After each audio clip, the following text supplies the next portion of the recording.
ॐ सदाशिवसमारम्भां शङ्कराचार्यमध्यमाम् अस्मदाचार्यपर्यन्तां वन्दे गुरुपरम्पराम्। ॐ सच्चिदानन्दरूपाय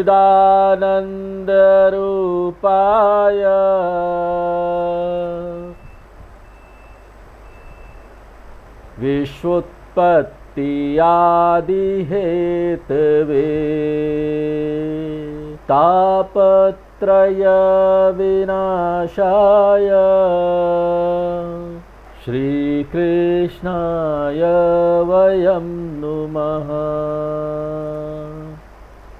भागवत के चौथे स्कंद में हैं हम लोग और ध्रुव की कथा देख रहे हैं। और हमने देखा कि किस प्रकार से ध्रुव को अपनी माता, जो सौतेली माँ थी, उसकी वाणी इतनी कठोर लगी, अपने पिता के गोद में नहीं बैठ पाया और उसको बोला गया कि पहले तुम मेरी कोख से पैदा हो, भगवान से प्रार्थना करो, तपस्या करो कि तुम मेरी कोख से पैदा हो, तब तुमको ना ये हक मिलेगा, तुम अपने पिता के गोद में बैठ सकते हो।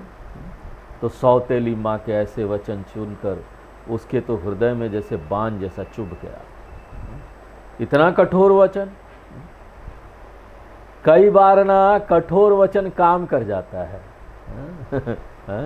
और ये जो हमारे गुरु लोग हैं, आचार्य लोग हैं ना, वो लोग भी कभी कभी ना कठोर वचन बोल के भला करते हैं, डांट देंगे। या बड़ा अहंकारी व्यक्ति होता ना, उसको बोल दो जाओ जाओ जाओ तुम ये सब नहीं कर सकते, अगर उसको ऐसा बोल दो ना मैं नहीं कर सकता, और वो बड़े अच्छे से करेगा उसको। तो जो आचार्य लोग हैं, गुरु लोग हैं, जब ऐसे लोग आते हैं ना, तो उसको प्रेरित करने के लिए कई बार डांट भी देते हैं, जाओ जाओ जाओ तुम ये सब नहीं कर सकते। वैसे वो तो जो दूसरा व्यक्ति होता हो तो ये बात नहीं समझ पाता, वो दुश्मनी ले लेता है। गुरु आचार्य से क्या दुश्मनी लेना, वो डांट भी सकते हैं, वो बोल भी सकते हैं ऐसी बात, लेकिन जब भी वो मुंह खोलते हैं अपना दूसरों जो शिष्य होता है, जो उनके साथ रहते हैं लोग, उनका भला करने के लिए खोलते हैं, अपने लिए नहीं। तो कई बार ये काम कर जाता है, ये जो कठोर वचन है। तो इस तरीके से ध्रुव को बड़ा माने चुभ गया, और मैं तो भगवान की तपस्या करके रहूँगा और भगवान को प्रसन्न करके रहूँगा। तो चल दिए हमारे ध्रुव महाराज जी जंगल में माँ की आज्ञा लेकर।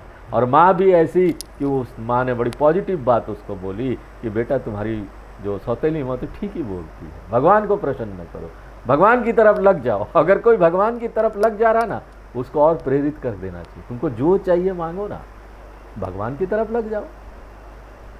अब वो ध्रुव भी कुछ चाहता था, उसको चाहिए था कि वो इस तरह से माँ के कोख में आए, पिता के गोद में बैठने को मिले। तो उसके लिए वो कुछ चाहिए तो आपको तपस्या करनी पड़ेगी। चल दिया जंगल में, और बालक का एकदम पक्का इरादा। अब भगवान सोचने लगे अभी ये तो मेरा अब रिस्पॉन्सिबिलिटी हो गया, मेरी जिम्मेदारी हो गई। जो भगवान की तरफ चल निकलता है, भगवान फिर ना एक्टिवेट हो जाते हैं, अरे भैया ये तो मेरी जिम्मेदारी हो गई, अब क्या किया जाए। तो नारद जी को भेजते, समझाओ बच्चा है। अब नारद जी जाते समझाने, वो नहीं समझता है, बोलता नहीं मैं तो भगवान की तपस्या करूंगा, भगवान के दर्शन मुझे चाहिए। तो बोले अरे भैया ये जंगल है, इतने सारे जानवर लोग आएंगे, कितने दिन तुम तपस्या कर पाओगे, छोटे बालक हो तुम, जाओ अभी खेलने खाने की उम्र है तुम्हारे। तो वो बोलता है भाई देखो नारद जी, आप चलकर मेरे पास आए ना, मैंने भगवान की तरफ जाना ही शुरू किया अभी, और देखो इतने बड़े संत आप, भगवान के इतने बड़े भक्त, जिनको किसी लोक में जाने का कोई रेस्ट्रिक्शन नहीं है, उनको फ्री पास मिला हुआ है, उनके लिए कोई बॉर्डर है ही नहीं। नारद जी के लिए कोई बॉर्डर है क्या? पट से कहीं यहाँ आ गए तो पट से कहीं स्वर्ग में चले गए, कभी धरती लोक में आ गए। यहाँ पर तो हमको एक कंट्री से दूसरे कंट्री जाने के लिए भी वीज़ा चाहिए, और उनका रूल्स रेगुलेशन है। कई कंट्री का वीज़ा के लिए तो लंबा लाइन लगाना पड़ता है, और कई कंट्री का वीज़ा ऑन अराइवल है, वहाँ पहुँच जाइए तो वीज़ा दे देते हैं और कई कंट्री में वीज़ा की ज़रूरत भी नहीं पड़ती। अब ये सब चीज़ें यहाँ पर, लेकिन इनको तो कोई रेस्ट्रिक्शन ही नहीं, पहुँच जाते हैं और पहुँच गए, बोले आप जैसा संत यहाँ पर आ गया और आप जैसे संत का दर्शन हुआ, इसका मतलब भगवान मेरे ऊपर प्रसन्न है, वो चाहते हैं कि मैं ये करूँ। बड़ा पक्का उसका निर्णय हो गया। नारद जी ने सोचा छोटा सा बालक है लेकिन इतना पक्का निर्णय, वो बड़े प्रसन्न हुए और फिर उन्होंने ध्रुव को उपदेश दिया। ध्रुव को नारद जी का उपदेश, वो बोलते हैं बेटा तुम्हारी माँ ने जो तुमको जो उपदेश दिया है बड़ा अच्छा उपदेश है, अब तुम इसी मार्ग पर चलो, यही निश्रेयस का मार्ग है। यहां से तुम मधुवन जाओ, यमुना जी के किनारे, वहां पर रोज सुबह यमुना जी में स्नान करना, उसके बाद स्थिर होकर आसन में बैठ जाना और फिर प्राणायाम के द्वारा अपने सांस को संयमित कर लेना, सर्व संग का त्याग कर इंद्रियों को वश में कर लेना और फिर भगवान के अत्यंत मनोहारी रूप का ध्यान करना। ध्यान करने के लिए भगवान का रूप सबसे अच्छा है। किसी को ध्यान करना है, शांति, कई बार बड़े स्ट्रेस हो जाता है, तो जो ध्यानवान होता है बड़ा काम करता है, तो सुबह बैठ जाइए, सुबह सुबह स्नान करके अपना बैठ गए थोड़ी देर, बड़ा अच्छा माहौल होता है, एनवायरनमेंट होता है, भगवान का नाम ले लिया और भगवान के दर्शन भी कर लिए ध्यान में। तो नारद जी बोलते ऐसा तुम ध्यान करना। नारद मुनि स्वयं उसे भगवान विष्णु के रूप का वर्णन करके बताते हैं कि किस प्रकार उसके रूप का ध्यान करना है।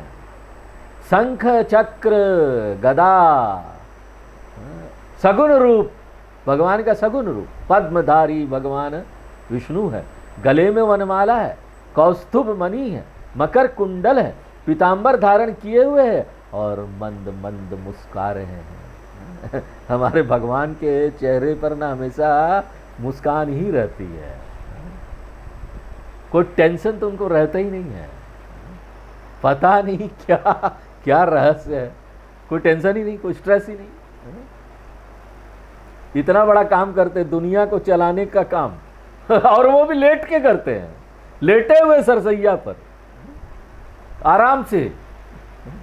अब सोचो क्या सुंदर बात है ये। ऐसे ही किसी को ये रहस्य मिल जाए, सीक्रेट मिल जाए, secret of how to do it, ये सीक्रेट है, भगवान ने खुद ही दे दिया है वेदों में।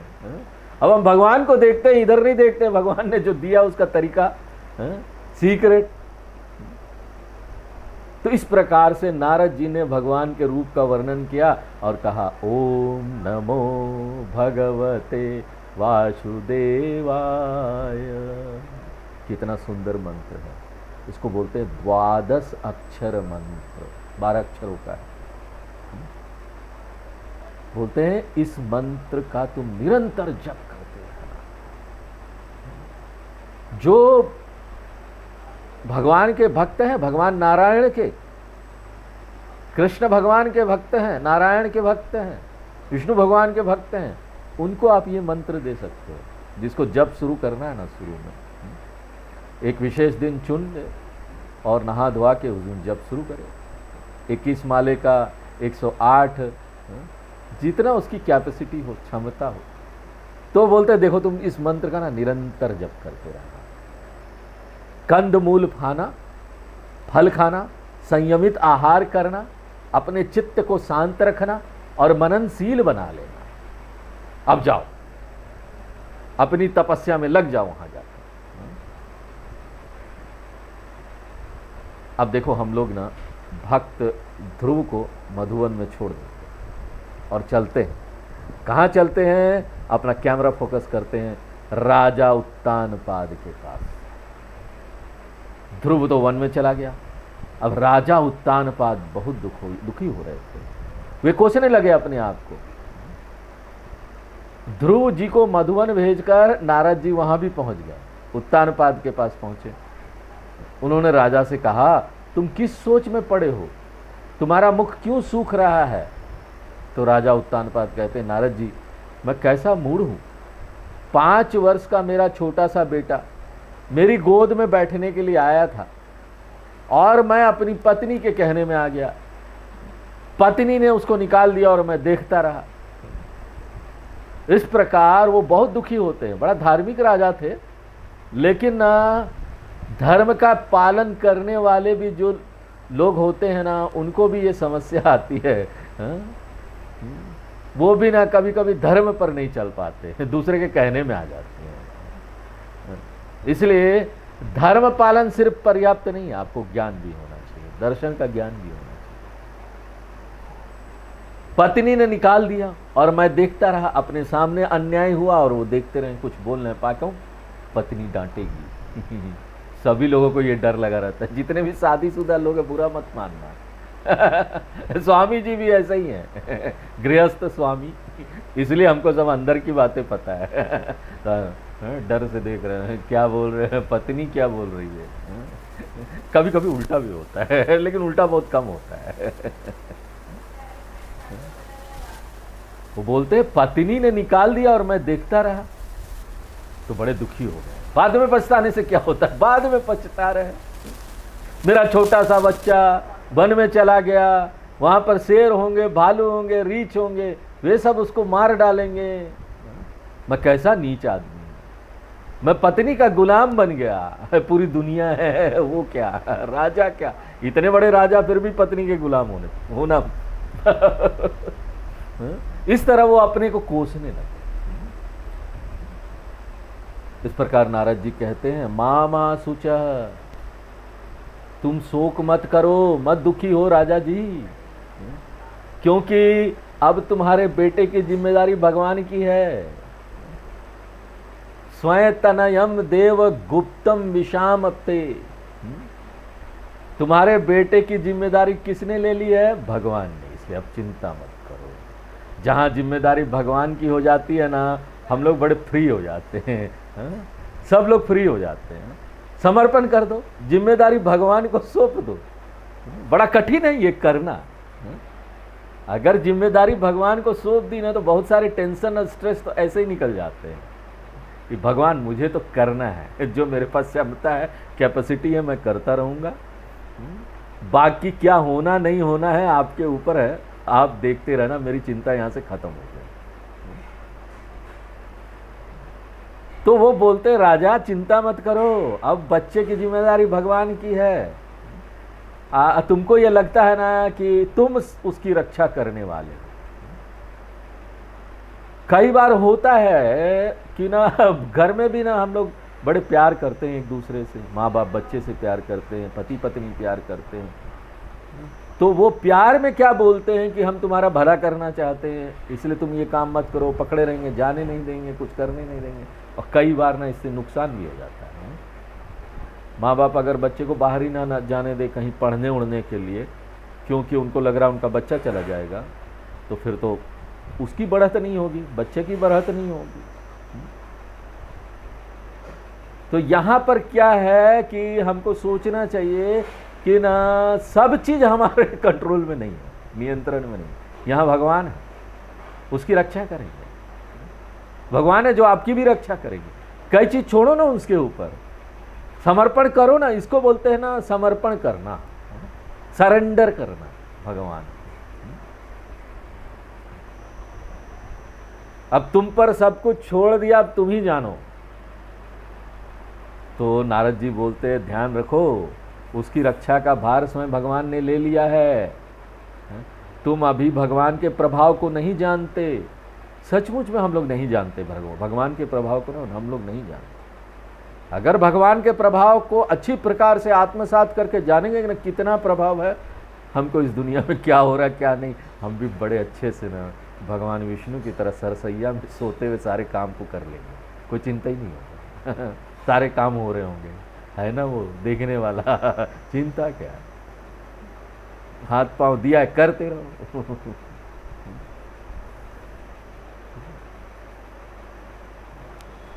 वो बोलते हैं नारद जी कि देखो, वो ऐसे ऐसे कर्म करेगा ना जैसा पहले कभी किसी ने नहीं किया। वो तुम्हारे यश को सब और फैलाएगा, तुम्हारा यशस्वी बेटा बनेगा, तुम इसकी चिंता मत करो। जब नारद जी के मुख से ऐसा वचन सुनते हैं तो उत्तानपाद की चिंता दूर हो जाती है।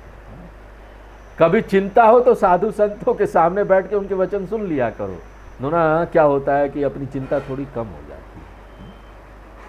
अब आगे भगवान मैत्रेय ऋषि भक्त ध्रुव के तप का वर्णन करते कि किस तरह का तप वो कर रहा था। आ जाते अब वापस कैमरा फोकस करते ध्रुव जी की तपस्या पर।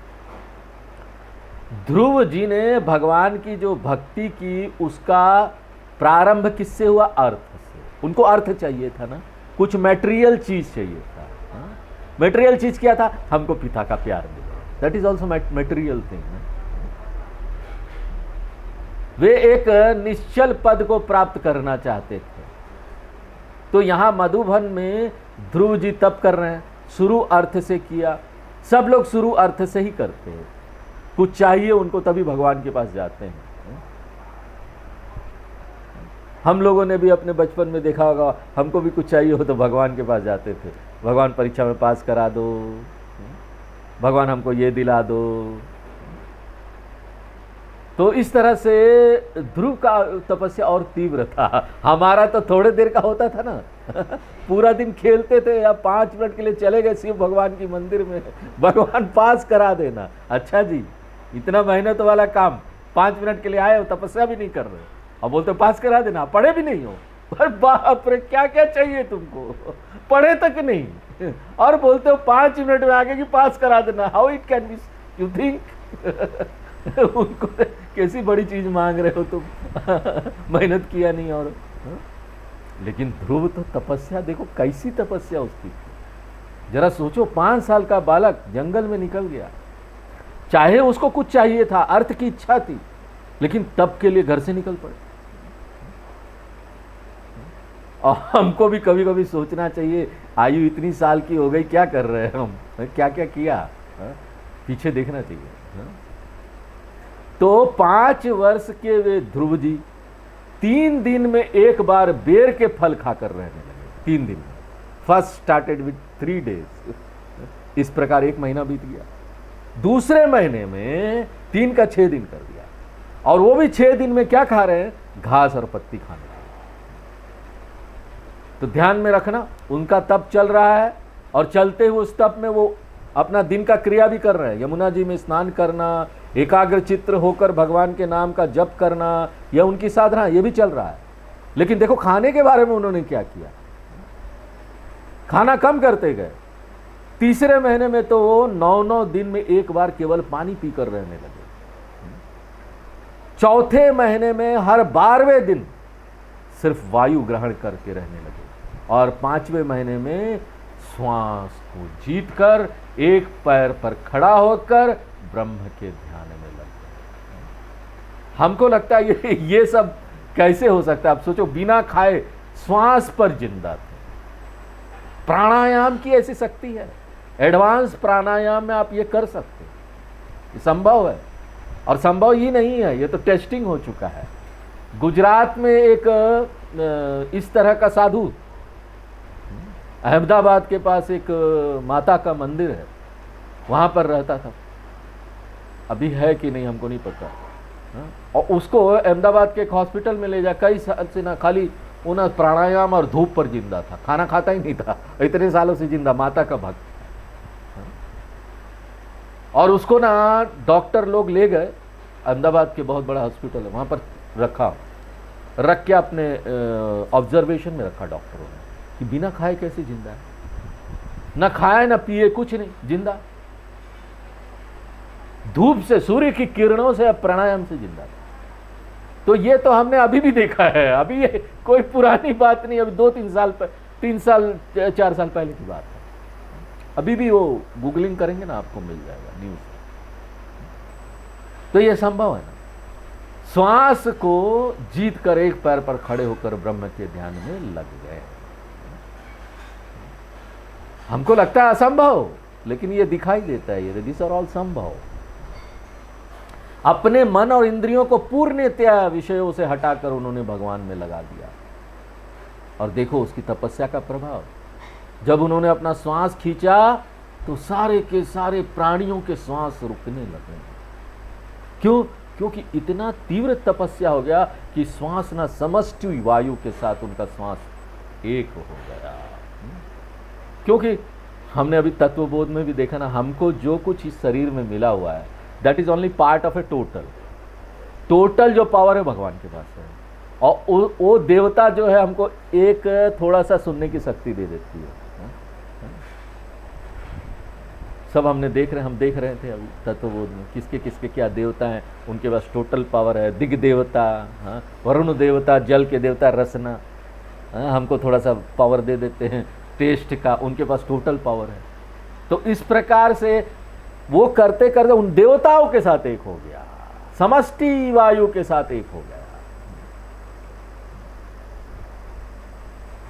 अब देखो इतनी कठोर तपस्या थी कि एक पांव के ऊपर खड़े थे तो क्या हुआ, पृथ्वी एक तरफ झुक गई, सारा का सारा ब्रह्मांड हिलने लगा, डगमगाने लगा, वो विराट में लीन हो गए। विराट का वर्णन आया था पहले स्कंदों में से पहले, और हमने विराट का रूप गीता में भी देखा किस प्रकार से भगवान ने अर्जुन को विराट रूप दिखाया। उस विराट में वो लीन हो गए, टोटल में लीन हो गए। दूसरे स्कंद में विराट का वर्णन आया था। यहां ध्रुव जी भी इसी प्रकार ध्यान करने लगे तो वे विराट के साथ एक हो गए, उनका श्वास समष्टि के साथ एक हो गया। अब वे जिस पैर पर खड़े थे उस और वजन बढ़ने लगा तो पृथ्वी एक और झुक गई। पूरे ब्रह्मांड की स्थिति बड़ी विचित्र हो गई। सारे देवता घबरा कर भगवान श्री हरि के पास पहुंचते हैं। जब भी कोई प्रॉब्लम आती है देवता लोग दौड़ दौड़ कर विष्णु भगवान के पास जाते हैं या शंकर भगवान के पास जाते हैं। घबरा कर पहुंचे हरि भगवान के पास। नैवम विदामह, हमारी समझ में नहीं आता कि ऐसा क्यों हो रहा है, हमारा श्वास रुक रहा है, हम व्याकुल हो रहे हैं, आप कृपा करके कुछ कीजिए। तो भगवान ने कहा देखो बात यह है कि उत्तानपाद के बालक ने अपना पूरा मन और प्राण मुझ में लगा दिया, इसलिए सारे ब्रह्मांड की स्थिति ऐसी हो गई, जैसा वो है वैसे ही हो जाएगा। हम सब लोग जुड़े हुए टोटल के साथ, जितनी हम साधना करेंगे टोटल के साथ जुड़ेंगे ना, तो ये जो सृष्टि है वो हमको इफेक्ट करेगी, हम उनको इफेक्ट करेंगे। जो चीज यहां करेंगे वो घूम फिर कर हमारे पास आएगा। इसलिए सारे ब्रह्मांड की स्थिति है।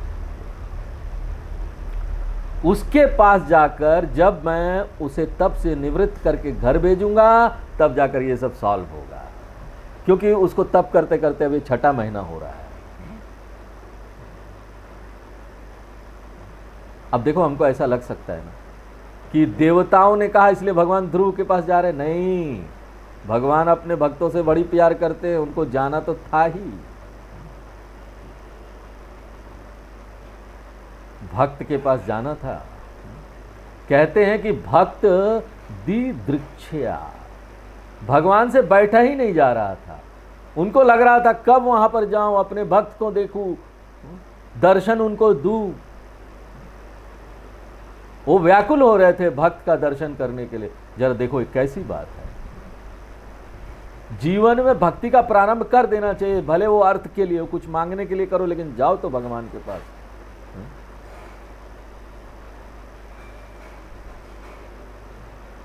भक्ति उसने अर्थ से शुरू की थी, लेकिन वो परमार्थ में कैसे जा सकता है, ये यहां पर उदाहरण के द्वारा, दृष्टांत के द्वारा ये दिख रहा है। अर्थार्थी शुरू से शुरू किया था, अर्थार्थी भक्त था वो। गीता में 4 प्रकार के भक्त के बारे में भगवान ने बताया ना, आर्त, अर्थार्थी, जिज्ञासु और ज्ञानी, 4 प्रकार का भक्त। आर्त यानी जब भी कोई प्रॉब्लम होता है ना तब दौड़ दौड़ के भगवान के पास जाते हैं, बाकी पूरा साल भगवान को याद नहीं करते। अर्थार्थी यानी जो भी कुछ चाहिए होता है भगवान के पास जाएंगे, भगवान हमको बिजनेस में प्रॉफिट हो जाए, मेरी लड़की की शादी हो जाए, ये वो जो भी मटेरियल प्रॉस्पेरिटी चाहिए उसको अर्थ बोलते हैं।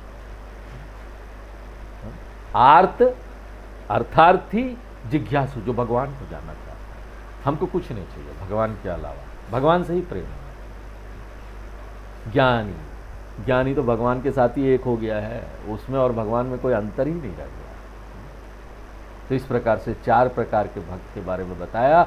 और अर्थ से शुरू किया था इसने, ध्रुव ने, और कैसे देखो कहाँ पहुंच गया, एक हो गया विराट, जिज्ञासु भक्त हो गया।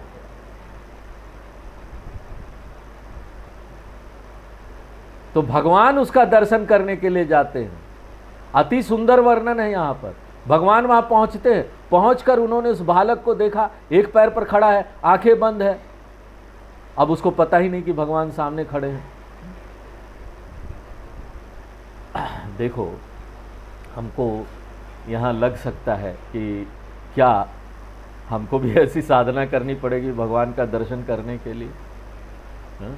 तो साधना तो करनी पड़ेगी। गीता में भगवान ने बताया कर्म योग साधना, इसको हम यहां पर प्रतीक के रूप में देख सकते हैं।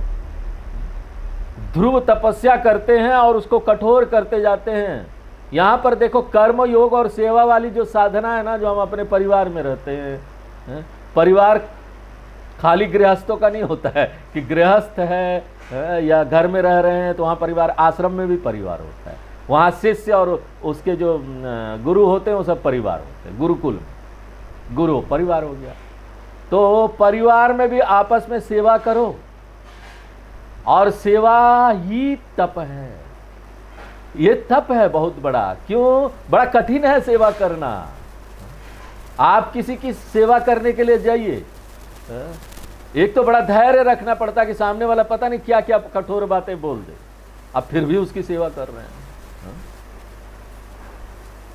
तो बड़ा धैर्य रखना पड़ता है। कई बार गलत काम करता है, क्षमा करना पड़ता है, दया का भाव रखना पड़ता है। अलग अलग प्रकार के लोग यहाँ मिलेंगे आपको। परिवार से थोड़ा बाहर जाएंगे समाज में, वहाँ अलग अलग प्रकार के लोग मिलेंगे। ये जंगल ही तो है। जंगल में देखा ना जानवर किस प्रकार के रहते हैं। जंगल में जानवर रहते हैं, खरगोश, कछुआ, ये सब मासूम जानवर हैं। हाँ, ये लोग सब आपके ऑर्डर को फॉलो करेंगे। मासूम जानवर अपने साथ रखिए। हाँ, इन लोगों को, ये लोग आगे भी बढ़ेंगे, सुनेंगे भी आपकी बातें। हाँ, इस तरह के मन वाले लोग एक्चुअली में खरगोश नहीं होते, खरगोश और कछुए के मन वाले। उसके बाद यहाँ शेर भी है, क्षत्रिय leader, I am the king. शेर की मन वाले लोग भी हैं। वो डराएंगे, धमकाएंगे आपको, ये करो नहीं तो कानून तुम्हारी हालत खराब कर देगा। सेवा के लिए जब बाहर निकलेंगे ना, ये सब इस तरह के लोग मिलेंगे। लोमड़ी भी मिलेगा, पता नहीं कहाँ पीछे से वार कर दे आपको। उसको कोई मतलब नहीं आप सेवा कर रहे हो, दुनिया को कोई मतलब नहीं आप सेवा कर रहे हो। लोमड़ी के मन वाले जो लोग होंगे ना, वो तो आपको बहुत तंग करेंगे। सेवा करने जाओगे तो आप कभी झल्ला के छोड़ बैठे, हम नहीं, हमको नहीं करना सेवा, हम चलते आ रहे भैया। यहाँ बड़ा कठिन तपस्या है। ऐसे ऐसे लोग हैं, उनके साथ झटके खाते हुए यह काम करना है। कितना कठिन तपस्या आप सोचो। ये जंगल में तपस्या कर रहे हो, सेवा तपस्या, कर्म योग तपस्या, और इसको धीरे धीरे करके निस्वार्थ बनाते जाओ। पहले हम पूरे दिन में आधा घंटा देते थे सेवा के लिए, दूसरों के लिए, धीरे धीरे उसको बढ़ाओ। ये कठोर तपस्या है। जैसे ध्रुव ने किया ना, पहले 3 दिन खाना पीना छोड़ा, फिर 6 दिन में सिर्फ घास की पत्ती खाई, और फिर 12 दिन में, फिर अंतिम में जाकर श्वास पर रहने लगे। धीरे धीरे हमको अपना जीवन ऐसा कर देना चाहिए कि 90% जीवन अपने लिए, तो 10% दूसरों के लिए, फिर 80% अपने लिए, 20% दूसरों के लिए, 50% अपने लिए, 50% दूसरों के लिए। और तीव्र होता जा रहा, देखो तपस्या तीव्र होता जा रहा। तीव्र तपस्या, सेवा वाली तपस्या, ऐसे होना चाहिए। और धीरे धीरे करते हुए अगर आपको और आगे जाना है ना, साधन चतुष्ट प्राप्त करना और मुक्ति प्राप्त करनी है, तो फिर ना भगवान गीता में बोलते हैं, जो भी जिंदा रहने के लिए चाहिए ना, उतने ही अपने ले लो, बाकी दूसरों को। अब उसने भी श्वास लिया जिंदा रहने के लिए, श्वास और प्राणायाम। श्वास लिया, बाहर से ऑक्सीजन ली, और सूर्य की किरणें ली, ये दोनों से जिंदा रहा। तो मिनिमम में जिंदा रहकर दूसरों के लिए करना, यही जीवन है। और खाली ये करते नहीं रहना, खाली करने से कुछ नहीं होता, भगवान को जोड़ना चाहिए, भगवान जुड़ना चाहिए। इसलिए जब ये करते रहो तो जो भी इष्ट देव है उसका मंत्र का जप करते रहना चाहिए, जैसे ध्रुव ने किया था, ओम नमो भगवते वासुदेवाय मंत्र का जप चलते रहना चाहिए, भगवान का स्मरण रहना चाहिए बैक ऑफ माइंड में। ईश्वर अर्पण बुद्धि से कर्म करना चाहिए, और जो भी आए प्रसाद भावना से स्वीकार करो। नहीं भगवान आपने ये क्या कर दिया, जो किया ठीक किया, आई डिजर्व इट, मैं उस डिजर्व करता था, मुझे ये इतना ही मिलना था इसलिए मिला, और चाहिए तो उसके लिए और मेहनत करो। मेहनत के लिए क्या है, भगवान ने आपको खुली छूट दे रखी है, कुछ चाहिए तो करो ना मेहनत, और करो प्रार्थना भगवान से कि हमको चाहिए, ध्रुव ने जैसे किया, ये तपस्या करो। हाथ पर हाथ धर के बैठ के तो कुछ नहीं होगा, कठोर तपस्या है ये जीवन, कठोर तपस्या है ये दुनिया में, इस जंगल रूपी दुनिया में ये कठोर तपस्या है। और इसी तपस्या में तप कर जब हम निकलते हैं तो विराट के साथ एक होते हैं पहली बार, और फिर उस विराट से भी बाहर निकल जाते हैं, निर्गुण में समा जाते हैं, फिर कोई विराट नहीं रहता, विराट भी सगुण रूप है।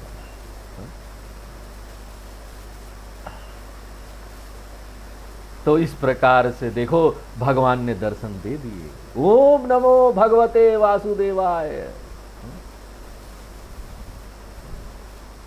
पहले तो भगवान आए और उसको देखते रहे ध्रुव को, फिर आवाज दी और अंत में उसके चित्त से अपने रूप को खींच लिया।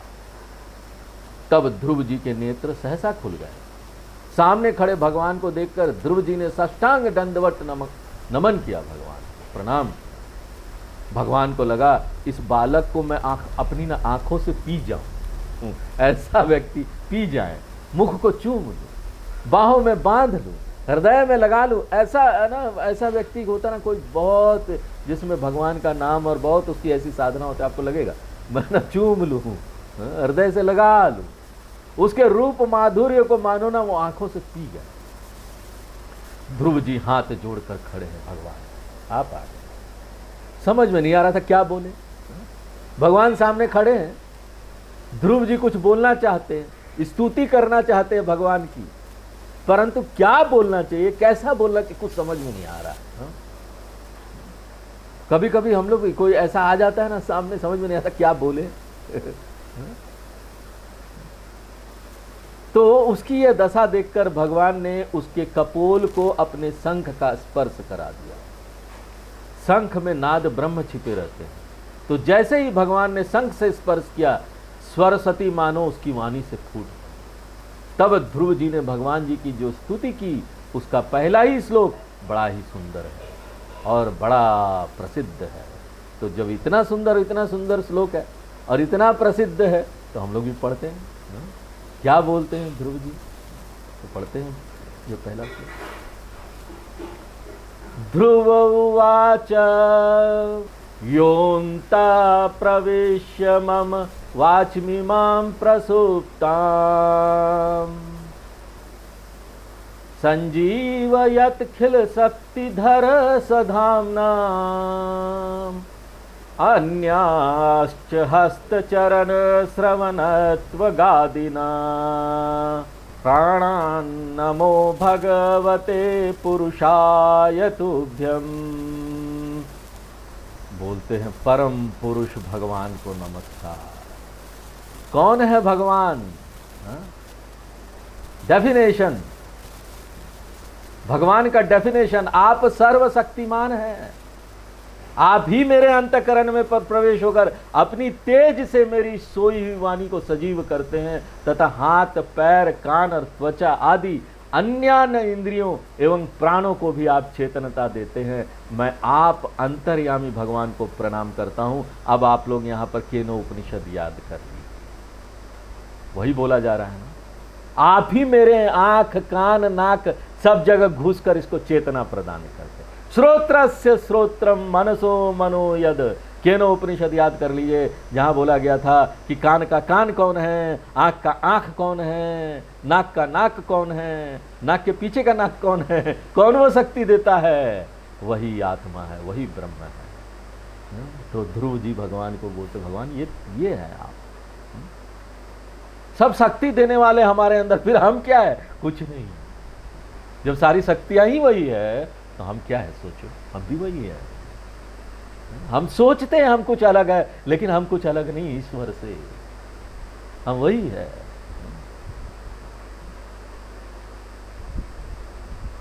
सारी ज्ञानेंद्रियां, सारी कर्मेंद्रियां, मेरे प्राण, सब में वही है, सब वही तो दे रहे हैं। फिर अलग क्या चीज हुई?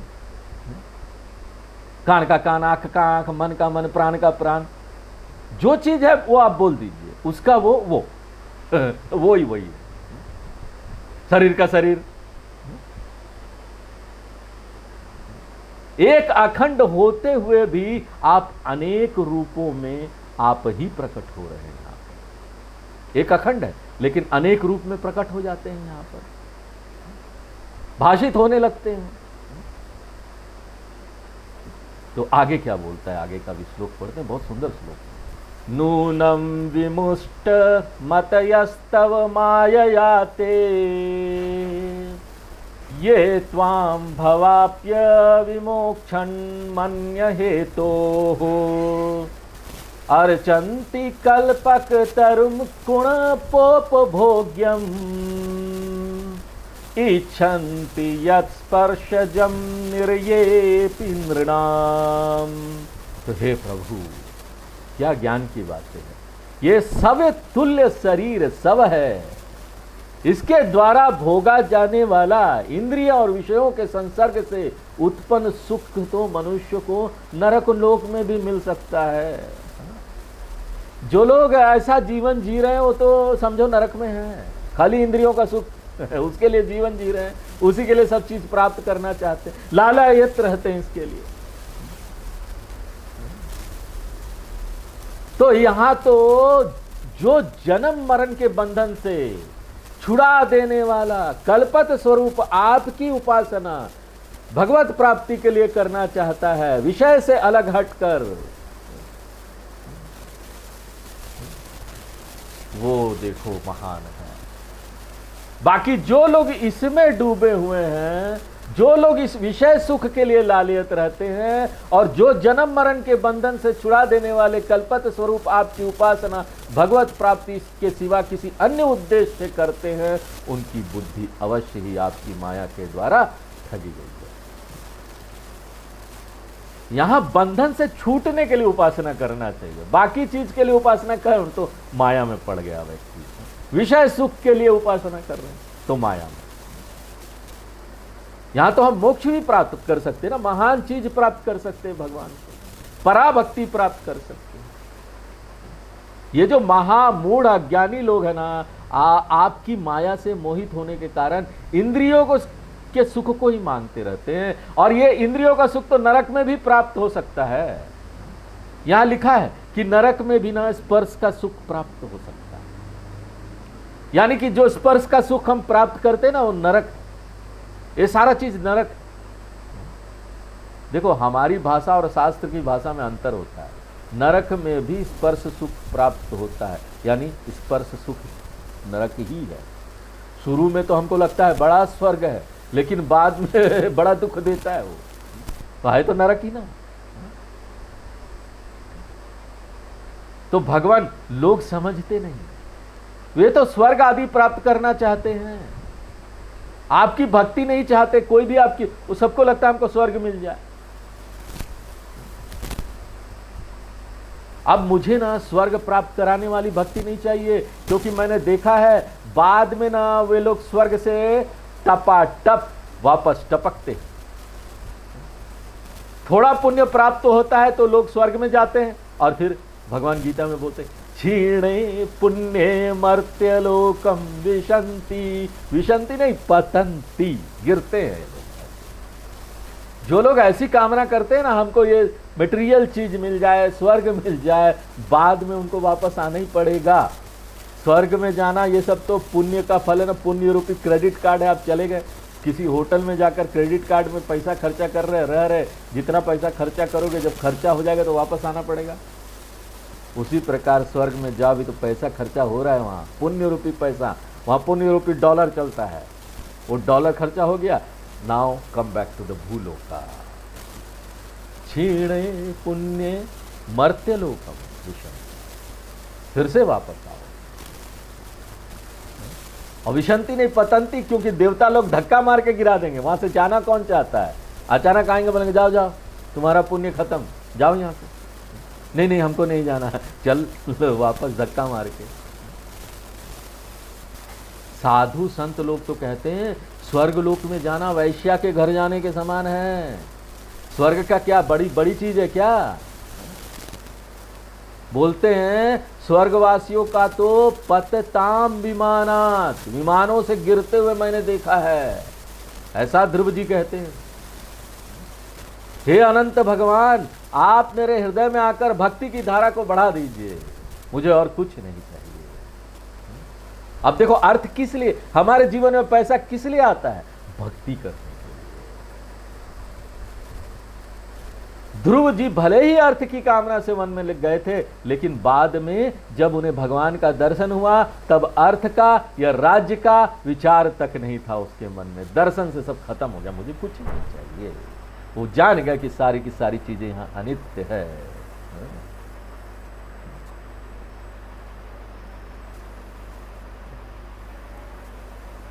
आत्मा सत्यम तदन्यत सर्वम अनित्यम, उसके अलावा यहाँ पर सब कुछ अनित्य है। तो आज हम लोग यही पर विराम देते हैं, आगे फिर ओम पूर्णमदः पूर्णमिदं पूर्णात् पूर्णमुदच्यते पूर्णस्य पूर्णमादाय पूर्णमेवावशिष्यते। ओम शांति शांति।